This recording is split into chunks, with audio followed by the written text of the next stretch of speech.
वजारत खजाना ने 1240 अरब रुपए के कोरोना रिलीफ पैकेज की तफसीलात जारी कर दी हैं। पैकेज के तहत अब तक 875 अरब रुपए जारी किए गए, जबकि 365 अरब रुपए जारी नहीं हुए।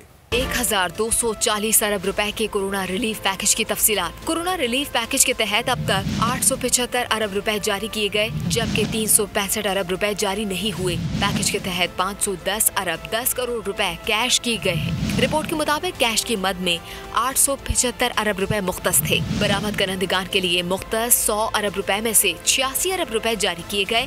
SMS पिसे हुए खानदानों और पनाहगाहों के लिए मुख्तस 150 में से 145 अरब रुपए जारी। ज़र शोबे के लिए मुख्तस 49 में से 15 अरब 60 करोड़ रुपए जारी किए गए। कोरोना रिलीफ पैकेज के हवाले से वजारत खजाना का ये भी कहना है कि इमरजेंसी रिलीफ फंड के लिए मुख्तस 100 में से 65 अरब 60 करोड़ रुपए जारी किए गए हैं। बिजली और गैस सब्सिडी के लिए भी मुख्तस 100 अरब में से 56 अरब रुपए जारी हुए। NDMA के लिए मुख्तस 25 अरब रुपए जारी कर दिए गए। तमाम फंड्स माली साल 2019-20 और 2020-21 में जारी किए गए।